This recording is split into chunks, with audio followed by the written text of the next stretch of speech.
शोभा, ये बर्मन हाउस है, बर्मन हाउस है और मैं बर्मन हाउस का मालिक हूँ, सुवेंदु बर्मन। तो मैं भी इस घर की मालकिन, मेरा नाम भी शोभना बर्मन, और इस घर में बर्मन के अलावा और कोई भी नहीं रह सकती। और ये वेश बदल के आई हुई बहरूपिया को बिल्कुल नहीं।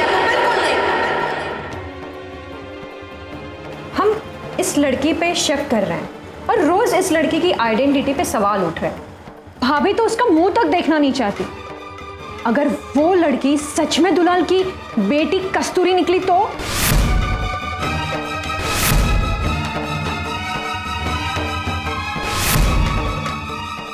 बस ये खुद ही कह रही है ना कि आश्रम से आई, तो मुझे पता लगाना है ताकि मेरे दिल को तसल्ली मिल जाए। मुझे इसका असली नाम और इसके पिता का नाम जानना है। बताओ नंबर।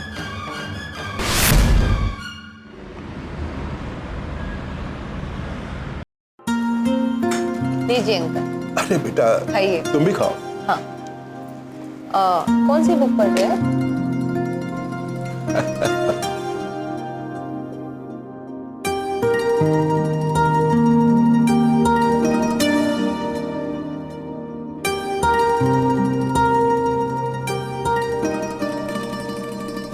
शोभा, आपने आश्रम में फोन किया? हाँ। क्या कहा उन लोगों ने इनके बारे में? हाँ, बताया कि यही कस्तूरी है। इसके पिता का नाम दुलाल है और ये 2 महीने आश्रम में रही थी। देखा शोभा, मैं कहता था ना, ये मेरे दोस्त दुलाल की बेटी कस्तूरी ही है। अब तो यकीन हो गया तुमको? हाँ, अब तो यकीन करना ही होगा। वैसे तुम आश्रम से कोलकाता किस अंकल से मिलने आई?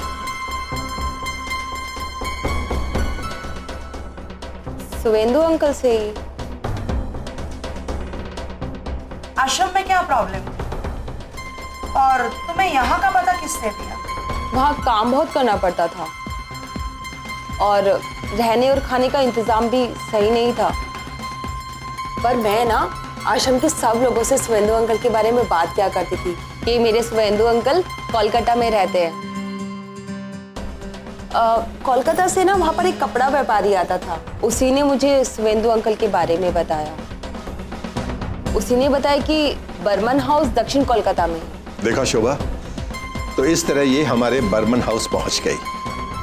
मुझे अफसोस है कि मैंने तुम्हारी बेइज्जती की, तुम पर उंगली उठाई।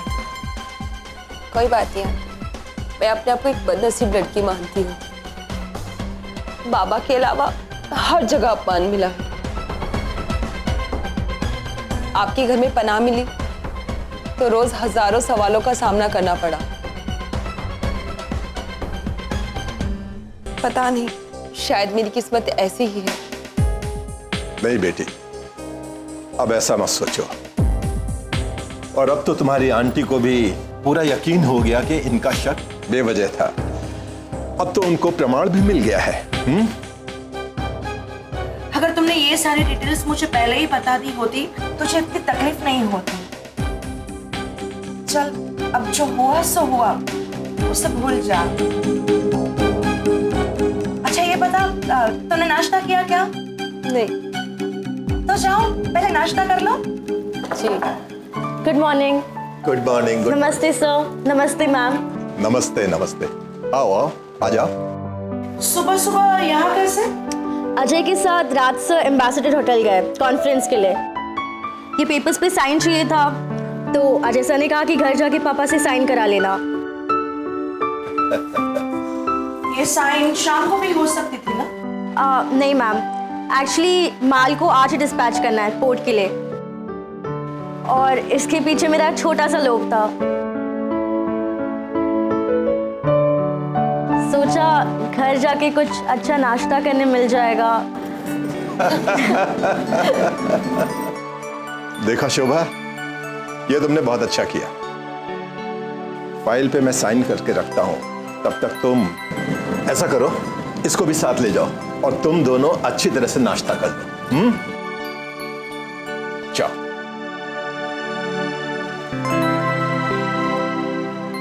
Okay ma'am, bye.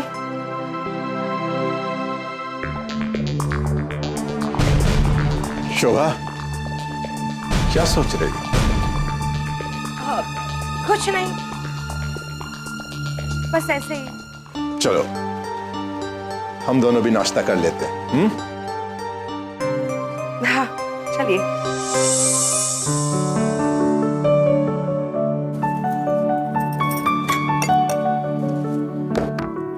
अरे वाह, समोसे। इसमें क्या है? इसमें पोहे। अरे वाह। अच्छा एक काम कीजिए, आप रहने दीजिए, हम ले लेंगे। खाइए खाइए।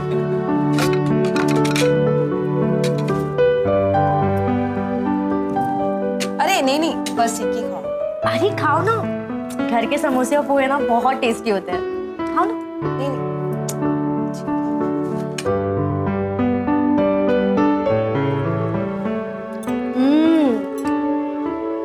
कितना यम्मी है ना। हाँ। तुम इनके ऑफिस में जॉब करती हो? हाँ, डिजाइनर हूँ, हेड डिजाइनर।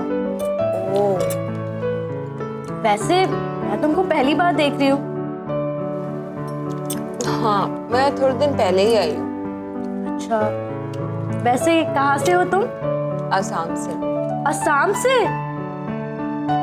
अरे वाह, मैं भी असम से हूँ। आप भी? हाँ, असम से कहाँ से? गुवाहाटी। हाँ, गुवाहाटी के पास से ही हूँ। गुवाहाटी तो बहुत दूर है ना। हाँ तो है। मैं तो वहाँ बहुत कम जाती हूँ, ट्रेन पकड़नी होती ना तो चली जाती हूँ। अच्छा, कहाँ रहती हो तुम? जोरहाट। जोरहाट, वो तो बहुत दूर है। दूर तो बहुत है। वैसे तुम्हारा नाम क्या है? कस्तूरी। क्या तुम्हारा नाम कस्तूरी है? हाँ। वाह, तुम्हें पता है मेरा नाम भी कस्तूरी है। अच्छा। पर मैं आपकी तरह डिजाइनर नहीं हूँ। कोई बात नहीं, लेकिन कितनी कमाल की बात है ना, हम दोनों असम से, हम दोनों का नाम कस्तूरी है। वैसे एक नाम हजारों लोगों का होता है। बात तो तुमने बिल्कुल सही कही। अच्छा एक बात बताओ, तुम्हारे पापा का नाम क्या है? मेरे बाबा का नाम? बहुत ज्यादा बातचीत नहीं होती, पूछताछ।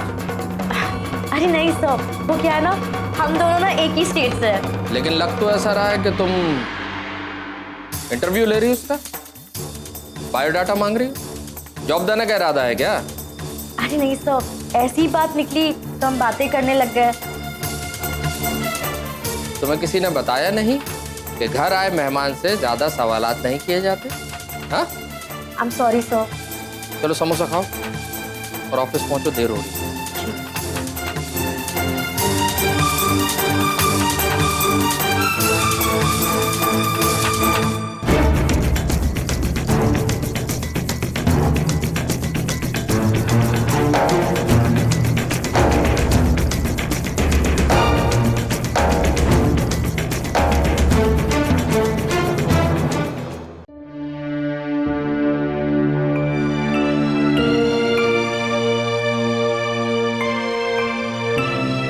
शोभा,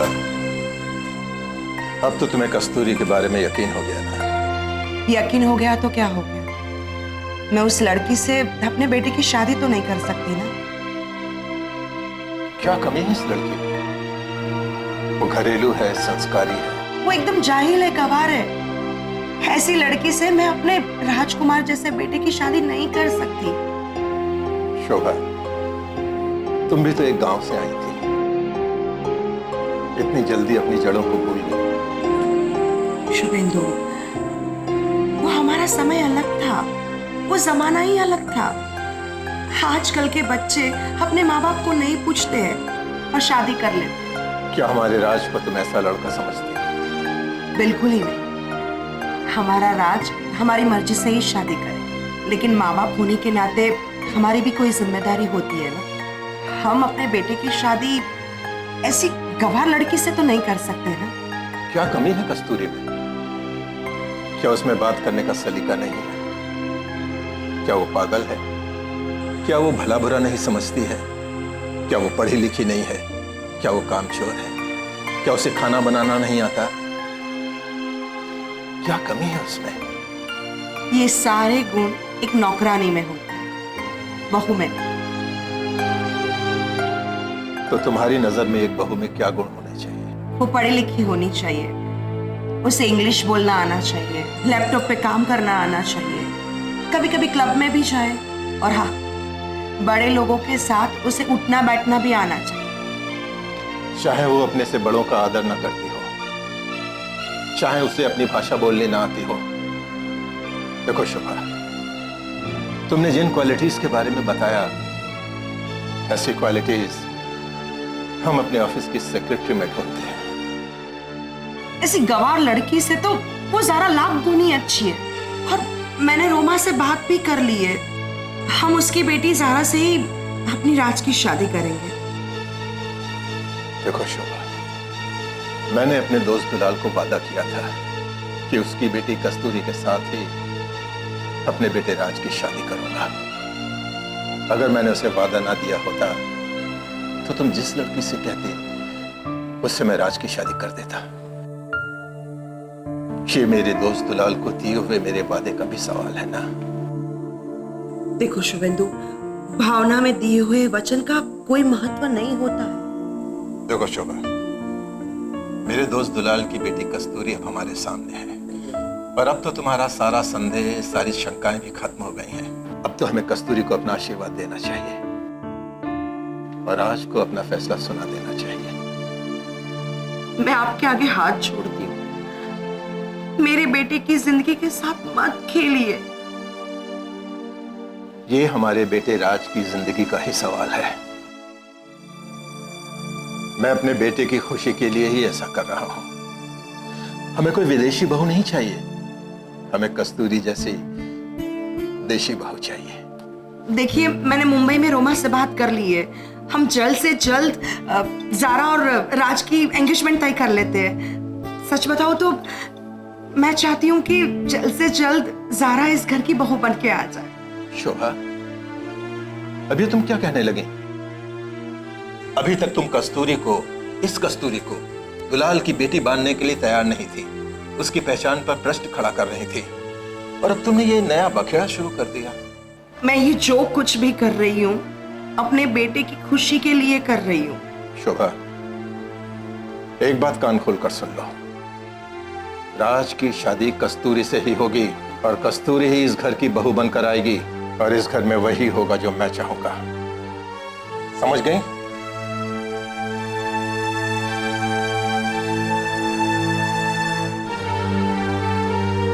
इस इंसान को अपनी जिद के आगे कुछ नहीं दिखता। मैं क्या करूं?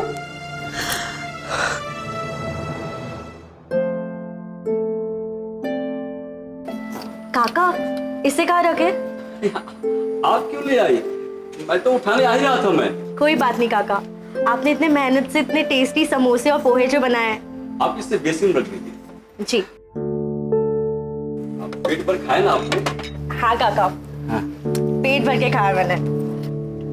वैसे काका, जी। ये जो लड़की आई है, ये कोई रिश्तेदार है क्या? वो कस्तूरी, जी।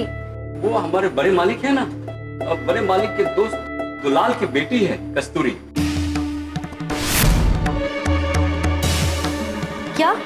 हाँ, बड़े मालिक के दोस्त दुलाल की बेटी है कस्तूरी। आपने बड़े मालिक के दोस्त का क्या नाम बताया? दुलाल। दुलाल।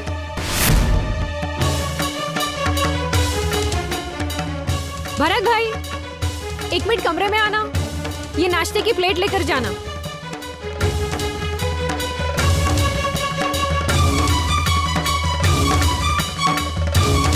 ये लड़की का नाम भी कस्तूरी है, रहने वाली ये भी आसाम की है, इसके पिता का नाम भी दुलाल है। अरे यार, इसको समझाओ, ये नकली कस्तूरी कोई असली कस्तूरी नहीं। क्या जरूरत है तुम्हें सबके सामने अपनी राम कहानी सुनाने की? मुझे लगा वो ऑफिस से, तो मैंने बता दिया। अच्छा, ये भी तो हो सकता है शोभना दीदी और राज ने उसे तुम्हारा जासूस बना के भेजा हो ताकि सारी असलियत पता चल जाए। अब शोभना आंटी का सारा शक दूर हो गया। अरे कैसे? मैंने उनको बताया कि मैं 2 महीने आश्रम में रही थी, तो उन्होंने बोला कि मेरी बात कराओ आश्रम में। मुरारी वाला आश्रम? हाँ। फिर मैंने नंबर दे दिया मुरारी का। क्या हुआ? उनकी बात हुई और उसने बताया कि हाँ कस्तूरी यहाँ पर रही थी 2 महीने। क्या कमाल हो गया। फिर? अरे वाह, भाई साहब तो बहुत खुश हुए होंगे। अरे खुश थे ना, और बार बार आंटी को बोल रहे थे कि अब तो यकीन हो गया ना कि यही कस्तूरी है, यही कस्तूरी है। हाँ। और आंटी ने मेरी बेइज्जती करने के लिए मुझसे माफी भी मांगी। गजब। क्या बात है, मुझे तो ऐसा लग रहा है कि हमने तो पूरी जंग जीत ली। ना, अभी जंग नहीं जीती। जब तक राज और कस्तूरी, नकली कस्तूरी की शादी नहीं हो जाती, हमारा मकसद अधूरा है। मान लिया, लेकिन एक बार दीदी ने शादी के लिए हाँ कह दी ना, फिर इस बात को कौन टालेगा? अच्छा, इतना आसान लगता है तुम्हें? क्यों? अब क्या अड़चन है? अड़चन ये है कि भैया ने तो दुलाल के बारे में कई दफे बातें की। भाभी को दुलाल से मिलने में तो कोई एतराज नहीं था, लेकिन दुलाल की बेटी कस्तूरी की शादी अपने राज से कराने में उनको सख्त एतराज हुआ। इस बात को मत भूलिए। लेकिन ये भी मत भूलिए कि भाई साहब अपनी बात के पक्के हैं, अपना वादा वो पूरा करके रहेंगे। अच्छा, आज कोई दूध पीता बच्चा है। अगर उसकी माँ ने उसके ऊपर इमोशनल जादू किया और अपने बेटे को मना लिया कि वो कस्तूरी से शादी ना करे, मतलब इससे शादी ना करे, फिर क्या करोगे? फिर क्या हुआ? हमारे पास राज के पिता हैं और रो धोकर ड्रामे कर मैं उन्हें शादी के लिए मना ही हूँ। सही तो बोल रही है। भाई साहब को बस तस से मस्त नहीं होने देना चाहिए, और एक बार उन्होंने जो ठान लिया उस बात को घर में कोई नहीं टाल सकता। बात तो तुम दोनों की ठीक है, लेकिन इस बात को मत भूलना कि वक्त हम लोगों के पास है बहुत कम। हमें जल्दी से जल्दी अपनी प्लानिंग पे काम करना होगा, वरना कहीं बीच में भांडा फूट गया तो सब खत्म हो जाएगा। फिर इसके लिए हम क्या करें? करना ये है कि भाई साहब हैं इस समय कस्तूरी की मुट्ठी में, मतलब तुम्हारी मुट्ठी में। उनके ऊपर ऐसे इमोशनल चक्कर चलाओ, उनको रो रो के ऐसे दिखाओ कि वो मजबूर हो जाए कि अपने बेटे राज से तुम्हारी शादी करने के बाद वो हमारी भाभी से करना है। आप चिंता मत कीजिए, अंकल पूरी तरह से मेरी मुट्ठी में है। मैं जैसा कहूंगी वो वैसा ही करेंगे। अच्छा है अगर ऐसा हो जाए तो, लेकिन एक बात का ध्यान रखना नीरू, तुम खास तौर से ये हमारे कमरे के आसपास या हम दोनों के साथ ज्यादा ना देखें, क्योंकि अगर किसी को शक हो गया कि पूरा षड्यंत्र हमारा है तो राय तब फैल जाएगा। अभी हम जा रहे हैं, तुम तुरंत नहीं निकलोगे, 2 मिनट बाद निकलोगे, ठीक है? तुरंत नहीं, और तुम निकलोगे ही नहीं, ठीक है?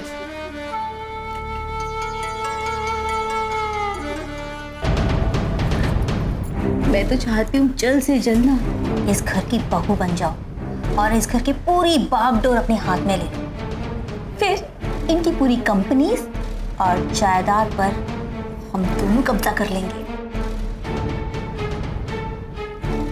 आप चिंता मत कीजिए, राज के साथ अग्नि के 7 फेरे पूरे हो जाए, फिर ये बर्मन कंपनीज और बर्मन एम्पायर पर हम राज करेंगे। ये हुई ना बात।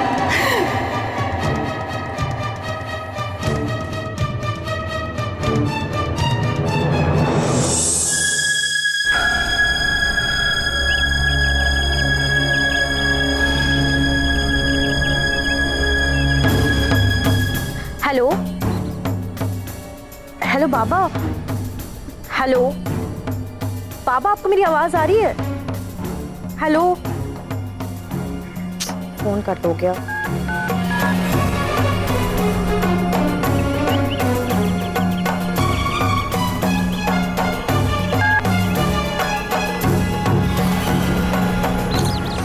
पापा ने फोन ऑफ क्यों कर दिया? इतनी इंपॉर्टेंट बात बोलनी थी।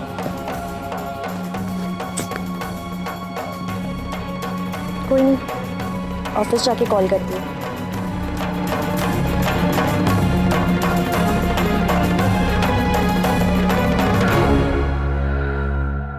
आज मैं सिर्फ चेतावनी दे, अगर तुम लोगों के दिमाग में कोई साजिश चल रही है तो अभी के अभी उसे दिमाग के बाहर फेंक, क्योंकि जिस दिन सच्चाई सामने आएगी ना, तुम लोग खड़े भी नहीं रह पाओ। भाभी थोड़ा सोच के बोलिए, घर के हिस्से हैं हम लोग। साजिश किसके खिलाफ करेंगे? अपने लोगों के खिलाफ, अपने घर के खिलाफ?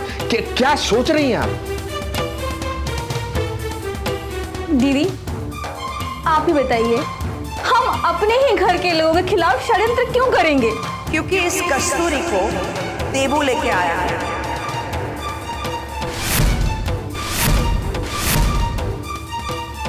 और हाँ, साथ में तुम दोनों को जेल की हवा भी खानी पड़ी, समझे?